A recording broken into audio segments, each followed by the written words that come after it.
CM Yogi Adityanath रविवार को महाकुंभ नगर में 22 जनवरी को प्रस्तावित कैबिनेट की बैठक और 29 जनवरी को होने वाली मौनी अमावस्या अमृत स्नान पर्व की तैयारियों की समीक्षा करेंगे। वो शंकराचार्य समेत अन्य संतों से मिलेंगे और आयोजन की बाबत सुझाव लेंगे। आज सीएम का प्रयागराज दौरा है और इस दौरान वो ये सारी चीजें करेंगे।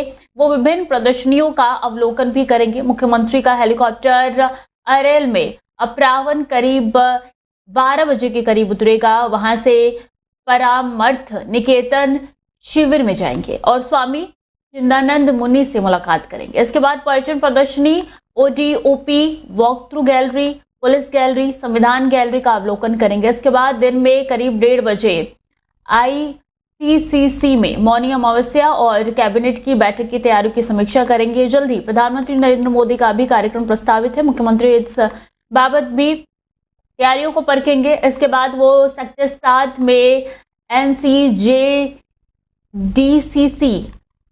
पवेलियन का अवलोकन करेंगे। मुख्यमंत्री सेक्टर 9 स्थित काशिनी आश्रम में स्वामी गुरु शंकरानंद से भेंट करेंगे। इसी क्रम में सेक्टर 17 में आचार्य वार्या के अध्यक्ष और मंत्री से मुलाकात करेंगे। इसके बाद मुख्यमंत्री सेक्टर 17 में ही स्वामी वासुदेवानंद सरस्वती, शंकराचार्य स्वामी निश्चलानंद सरस्वती, शंकराचार्य स्वामी सदानंद सरस्वती से मुलाकात करेंगे और मेला आयोजन की बात को लेकर सुझाव लेंगे।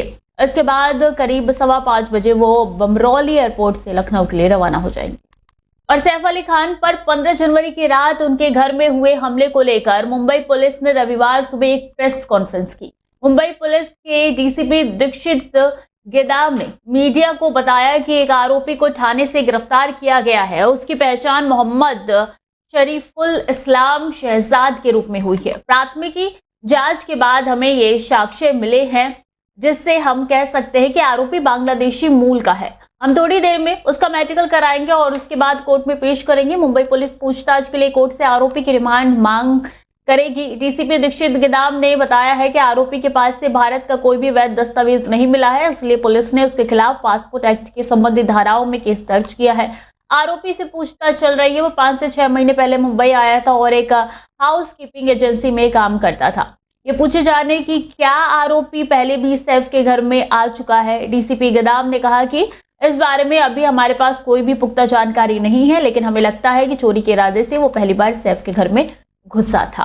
दिल्ली एनसीआर में कड़ाके की ठंड पड़ रही है, जिसका असर भारतीय रेलवे पे भी पड़ रहा है। दिल्ली में घने कोहरे और ठंड की वजह से 47 ट्रेनें प्रभावित हुई है और 41 ट्रेनें देरी से चल रही है। 6 ट्रेनों का समय बदल दिया गया है। हालांकि दिल्ली एनसीआर में अब धूप की किरणें निकलनी शुरू हो गई है। हालांकि इस धूप की वजह से दिन में ठंड से लोगों को थोड़ी राहत मिल जाती है, वहीं रात में अभी भी ठंड का असर जारी है। रविवार के मौसम की बात करें तो दिल्ली मौसम केंद्र की ओर से दी गई जानकारी के मुताबिक पूरे दिल्ली एनसीआर यानी नोएडा, गाजियाबाद, गुरुग्राम और दिल्ली के अधिकतम इलाकों में तापमान जो है वो अधिकतम रहेगा। दिल्ली एनसीआर का तापमान बढ़ा हुआ रहेगा। 21 से 22 डिग्री सेल्सियस रह सकता है, जबकि न्यूनतम तापमान 9 से 10 डिग्री सेल्सियस के बीच रहेगा।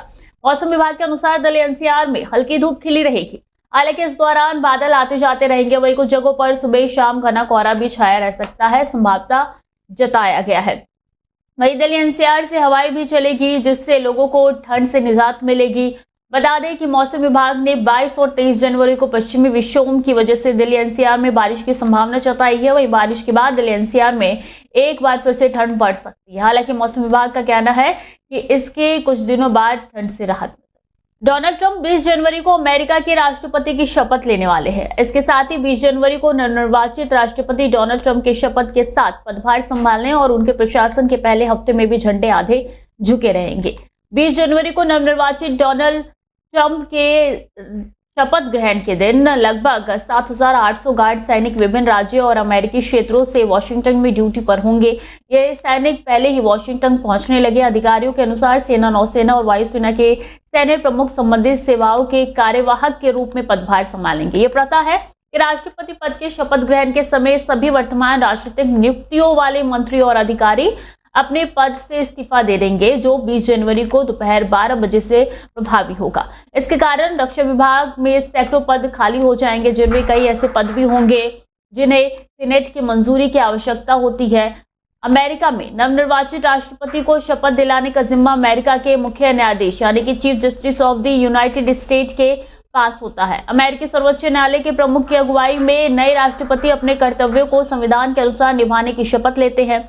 ये शपथ सरल शब्दों में ही होती है, जिसमें राष्ट्रपति शपथ लेते हैं कि वो अमेरिका के संविधान का पालन करेगा और अपने पद की जिम्मेदारियों को पूरी निष्ठा से निभाएगा। दिल्ली चुनाव दिलचस्प होता जा रहा है। आम आदमी पार्टी ने आरोप लगाया है कि शनिवार को नई दिल्ली निर्वाचन क्षेत्र में चुनाव प्रचार के दौरान अरविंद केजरीवाल के वाहन पर भारतीय जनता पार्टी के गुंडों ने हमला किया है। सत्तारूढ़ पार्टी ने दावा किया है कि परवेश वर्मा के समर्थकों ने चुनाव प्रचार के दौरान अरविंद केजरीवाल पर ईंटों और पत्थरों से हमला करवाया है, लेकिन भाजपा नेता ने आरोप को खारिज कर दिया है। वहीं नई दिल्ली से बीजेपी उम्मीदवार परवेश वर्मा ने आपके आरोपों का जवाब देते हुए बताया और दावा किया कि अरविंद केजरीवाल की गाड़ी ने 2 युवकों को टक्कर मारी। जब लोग सवाल पूछने लगे तब अरविंद केजरीवाल ने अपनी गाड़ी से 2 युवकों को टक्कर मार दी। दोनों को लेडी हार्डिंग अस्पताल में ले जाया गया। हार सामने देखकर वो लोगों की जान की कीमत भूल गए हैं। मैं अस्पताल जा रहा हूँ।